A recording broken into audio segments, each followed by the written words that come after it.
గోపాల్ గారు, మీకంటే సీనియర్స్ని కాదని మీకు ఈ పోస్ట్ ఇప్పించాను. ఆ జనార్దన్ రావుని మీరేమీ చేయలేరా? అతని ఇంట్లో అమ్మాయిలను తెచ్చిపెట్టుకుంటే అరెస్ట్ చేయొచ్చు కానీ ఎమ్మెల్యేలను తెచ్చిపెట్టుకున్నాడు సార్. నన్ను ఏం చేయమంటారు?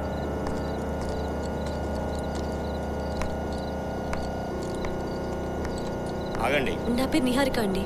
నేను జర్నలిస్ట్ని. సీఎం గారిని అర్జెంట్గా కలవాలి. కుదరదండి, ఈ టైంలో వస్తే ఎలా? అరే, నేను జర్నలిస్ట్ని. సీఎం గారిని కొంచెం అర్జెంట్గా కలవాలి. ఒక పని చేయండి, ఆ మినిస్టర్ మీద ఏదో ఒక దొంగ కేసు బనాయించి అరెస్ట్ చేయండి. ఆయన మంత్రి, ఆయన అరెస్ట్ చేయాలంటే సరైన ఆధారాలు ఉండాలి సార్. ప్లీజ్, సీఎం గారితో కొంచెం అర్జెంట్గా మాట్లాడాలి. లేదండి, పర్మిషన్ లేదు. Let me go. Madam, Please. Madam, madam.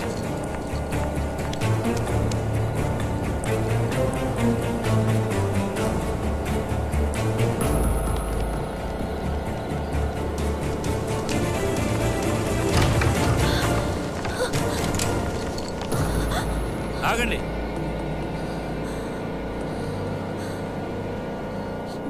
ఎవరమ్మా నువ్వు? ఎందుకు వచ్చావు? నా పేరు నిహారిక. ఈ సిడి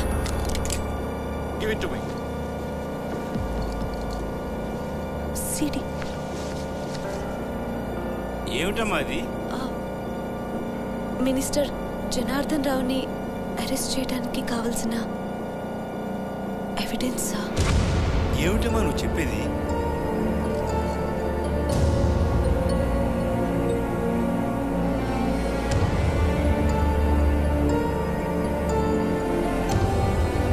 ఇప్పుడు చూడండి సార్, నేనేం చేస్తాను. ఇంతకాలం ఇలాంటి ఆధారం కోసం ఎదురు చూస్తున్నాను. ఇప్పుడు ఆ జనార్దన్ రావుని జైల్లో తోసాకే వస్తాను సార్. పదండి.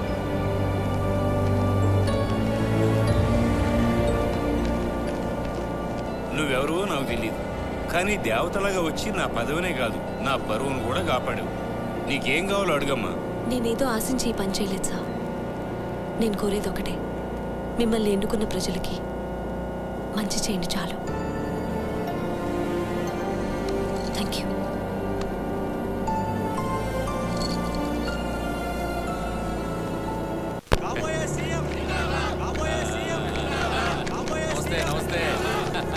వందేళ్లకు ఒకసారి వచ్చే శుభముహూర్తంలో బయలుదేరుతున్నాం. తిరుగులేదు కానీ నీ కథ వీళ్లకు కనీసం ఈయన నన్ను వదిలేం అనుకున్నాను. పాప ఆయన కాబోయే సీఎం రా, ప్రెస్ మీడియా అందరూ ఉన్నారు. చెయ్యి తీరా మీరు కానీ అమ్మా. ఏమండే, ఇక మనకు తిరిగే లేదు. పదండి పోదాం.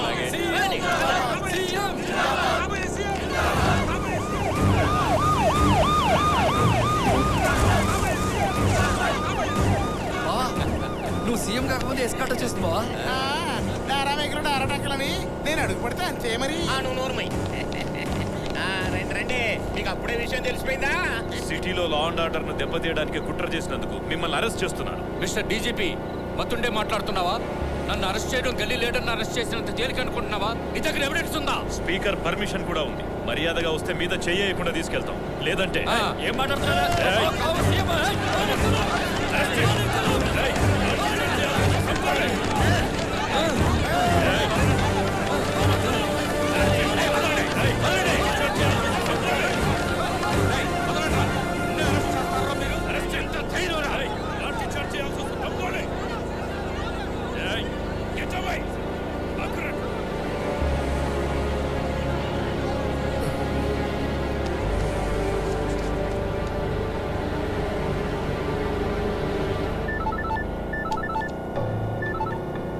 నమస్కారం అండి. ఏం నమస్కారం అయ్యా? ఏమనుంటే పార్టీ మీటింగ్ లో మాట్లాడుకోవచ్చు కదా. అతను మాట్లాడుకునేంత టైం ఎక్కడ ఇస్తున్నాడండి? తెల్లవారితే గవర్నర్ గారిని కలుస్తాట. అందుకని అరెస్టుల దాకా వెళ్తారా? మధ్యలో పార్టీ అధ్యక్షుడు ఒక నేర్చాను కదా. అది కాదండి, అవన్నీ తర్వాత మాట్లాడుకుందాం. ముందు ఆ అరెస్ట్ ఆపించు. సరేనండి. సార్ అలాగే అలాగే. Okay sir, okay sir. ఆపండి. I say stop. వదిలేయండి. ఏంటి పైనుంచి ఫోన్ వచ్చిందా? అది మరి మా అన్నంటే. ఇంతమంది తెగ డాన్సులు చేసావు కదా.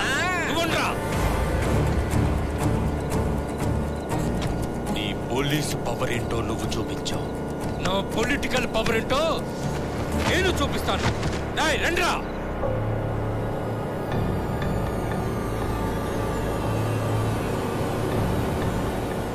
ఇంత జరిగాక ఊరుకుంటే ఎలాగండి? నా ఫాలోవర్స్ ఏమైపోవాలి? అయితే నన్ను దింపుతానంటావా? ఆ దెబ్బక నెత్తి మీద పెట్టి నూరేగుతామండి. నువ్వు చేసిన మీరేం చేయట్లేదా? మేమేం చేస్తున్నావా? మీరే బాగా ఏంటి మాట్లాడేది? మాకు ఉంద పలుకుబడి. 80 మంది ఎమ్మెల్యేలు ఉన్నారు నా వెనకాల.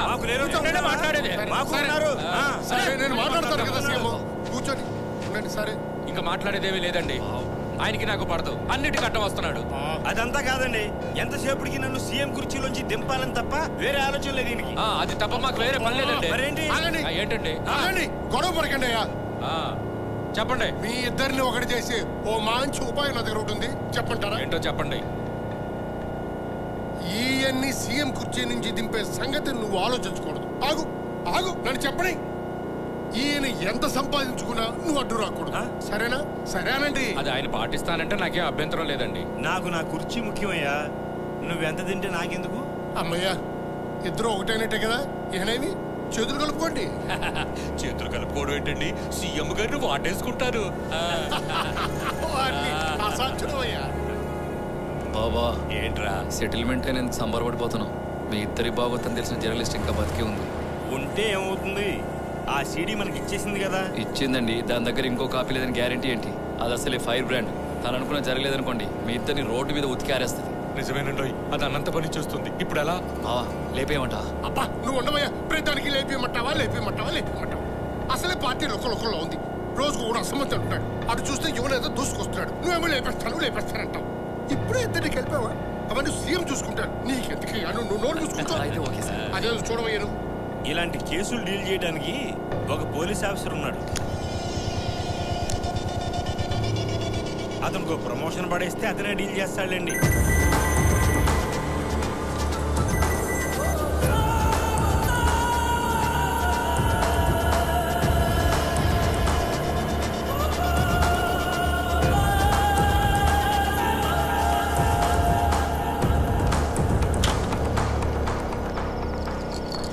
మేడం చాయ్ కావాలా?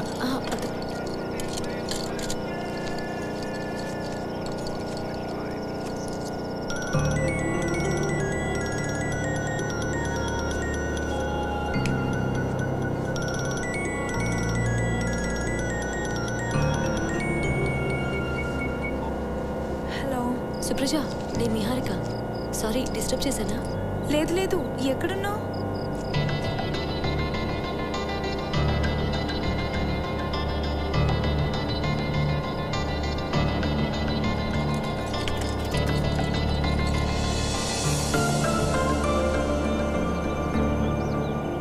నిహారిక నాకు ఫోన్ చేయడం అదే చివరిసారి. ఆ తర్వాత ఏమైందో నాకు తెలియదు. అడివంతా వెతికాం, మనం చేయగలిగింది ఏమీ లేదు. పదండి వెళ్దాం.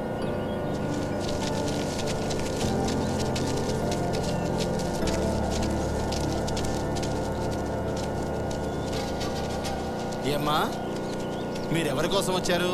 నిహారిక నా ఫ్రెండ్.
భయమేస్తుందా? నేను నమ్మిన దానికోసం ప్రాణాలు ఇస్తున్నందుకు సంతోషంగా ఉంది. కానీ నీ నమ్మకం నిజం కాదు. అవుతుంది. రోజులు ఎప్పుడూ ఒకేలా ఉండవు. ప్రజలు మేల్కొన్న రోజు నీలాంటి వాడిని తరిమి తరిమి కొడతారు. ప్రజలు మేల్కోవడానికి నీలాంటి వాళ్ళు ప్రాణాలతో ఉంటే కదా. చంపాలని తీసుకొచ్చారుగా, చంపండి.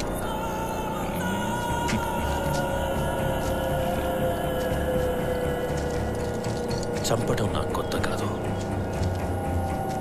కానీ నేను స్పాట్కి తీసుకెళ్ళాక ప్రాణభయంతో వణికిపోయే వాళ్ళని చూశాను.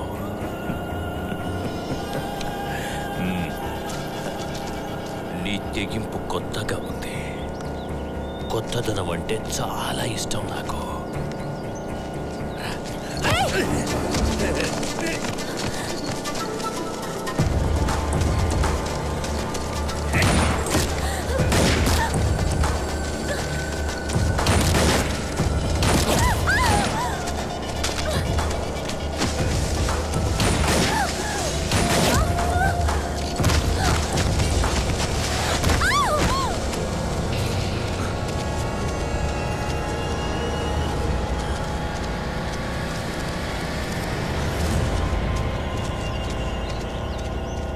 పదండి సార్, వాళ్ళు చూశారంటే మనం ఇరుక్కుంటాం. ఎక్కడికి వెళ్ళి ఉంటుంది?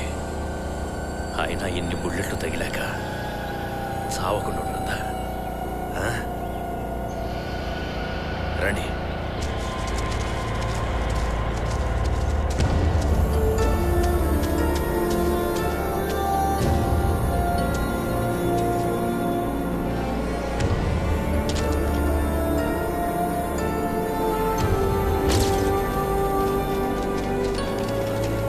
జరిగింది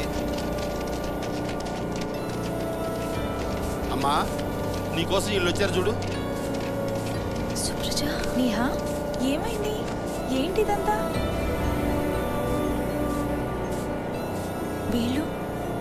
వీళ్ళంతా ఇంజనీరింగ్ స్టూడెంట్స్. నీ పెన్ డ్రైవ్ చూసి నిన్ను వెతుక్కుంటూ ఆఫీస్కి వచ్చారు. నీకింత అన్యాయం చేసిన వాళ్ళని వదలకూడదు. ఒక్కొక్కరిని తరిమి తరిమి చంపాలి. చంపటం సమస్యకి పరిష్కారం కాదు. వాళ్ళని అలాగే వదిలేద్దామని అంటారా? వదిలేకూడదు. ప్రజల ముందు నిలబెట్టాలి, నిలదీయాలి.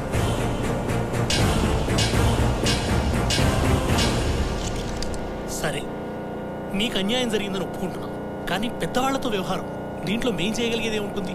నిజమే, ఇప్పుడున్న చాలా ఛానళ్ళకి దేని ఎజెండా దానికి ఉంది.